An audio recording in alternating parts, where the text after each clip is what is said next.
Hey everyone, welcome back to Cap and Trade. Now we're into episode 12 of the NFL Salary Cap 101 series. Today we're going to talk about void years. This is a fun one. Let's dig in. Okay, welcome back. So today on the Cap and Trade Show NFL Salary Cap 101 series, make sure you hit that subscribe button so you get notified of future episodes. We're going to talk about void years. Void years, void years. They're everywhere now, right? We see them on almost every contract. Almost all the teams are using them. What do they do? How do they work? A lot of incorrect information out there. So let's jump over to the slideshow and let's talk. So void years, void years. There are additional contract years utilized for salary cap purposes. So what do you need to know about it? So usage has become much more prevalent in recent years. The Philadelphia Eagles are the pioneers in using void years of contracts, using them for salary cap manipulations and to defer money on a rising salary cap. So void years will have a trigger date. And we'll talk about some trigger dates in a future slide here, but it will have a specific date, usually 23rd day before the league year, or it could be the first day prior to the league year, but they will have specific trigger dates attached to them. Could be used as a tool for salary cap manipulation. So deferring money to the future, creating cap savings in the concurrent year, things like that. It can also be used as a tool towards a post-1 June designation. Depending on how you set up those trigger dates on the void date, it could be third day into the new league year and give you the team the option to use a post-June 1 designation. But there's a lot of different tools within the void year usage to manipulate the cap, create savings now, hedge against the future rising cap, and help you set up player releases in the future for the players you know that are going to happen with. So here's an example of a one-year contract, right? So this is a player that signed a one-year contract, $18.75 million, including a $15 million signing bonus. This is a one-year contract that lumps all the cap dollars into 1 year. So let's say that this is a potential option that the team wants to sign a player in free agency, but they know they cannot take $18.75 million cap dollars in 1 year. They're just tied up against the cap. So what can they do? They can talk to the player and say, we're going to tack on 4 void years. Void years, they're not going to happen. We know it. This team is going to set this up in a manner to where we know the void dates, we know the trigger dates. Now, this team is deferring $12 million of salary cap dollars to the future via the void years. Now, instead of $18.75 million in 2024, now the team is only accounting for $16.75 million in the 2024 league year, with the additional $12 million pushing forward into the future years. So things to remember with void years. They will have a trigger date with them.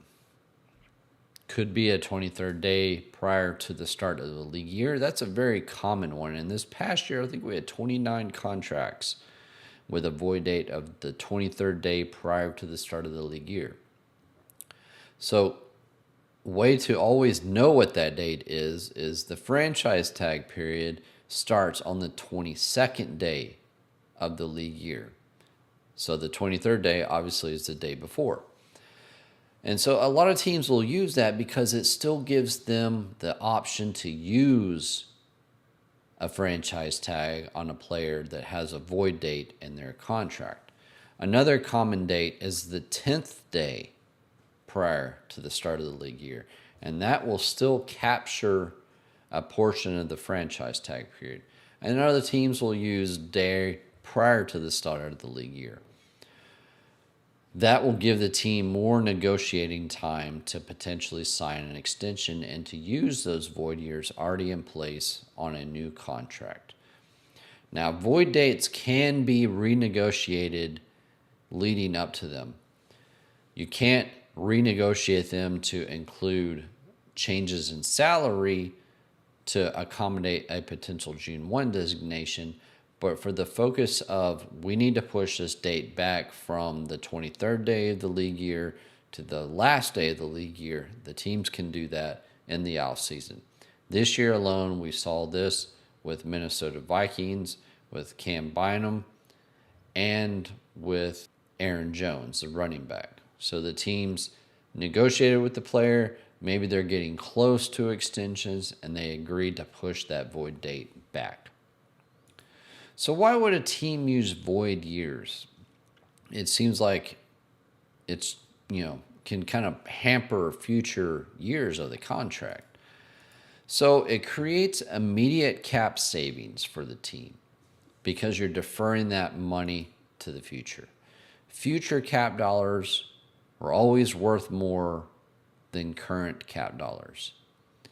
It gives the team and the player a target date for renegotiation. So if you know that those void date kicks in on the 23rd day of the league, 23rd day prior to the new league year starting, now we know we have a target date for renegotiation.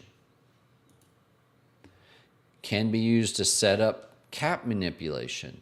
So we talked about in the previous example where it's utilized to create cap savings in the previous year and defer money forward, hedging against a rise in salary cap.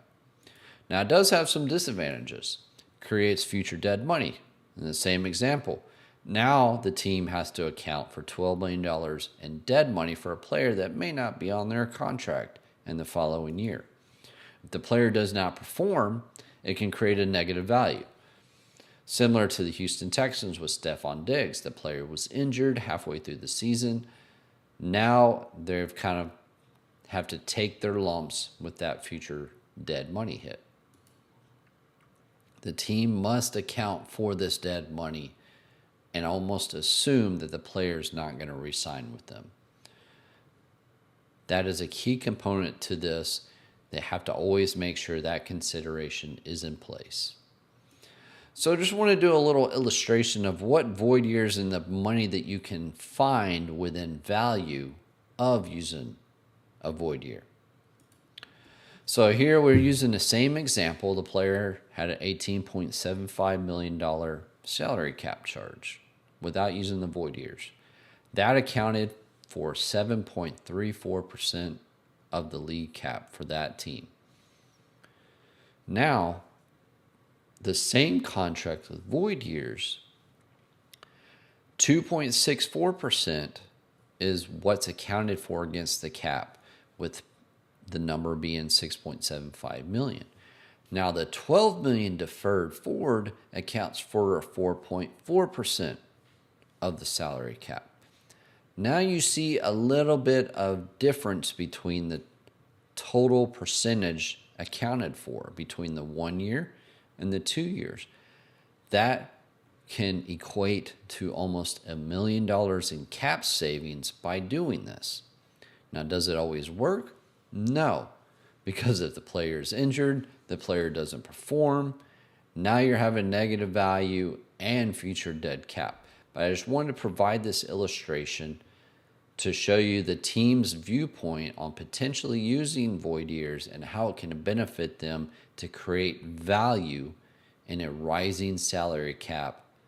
Because like we talked about, cap dollars today are worth less than future cap dollars by function of a rising salary cap. So that's void years, a very interesting concept and something teams are really starting to dabble into as we see a rising salary cap that we know will have a good 8, 10, 12% growth over the coming years.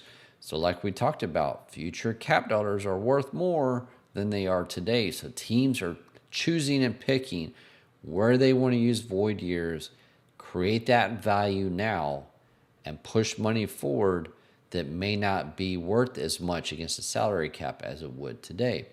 Now, teams like Cleveland, Philadelphia, Jacksonville, those teams are using void years to their salary cap style.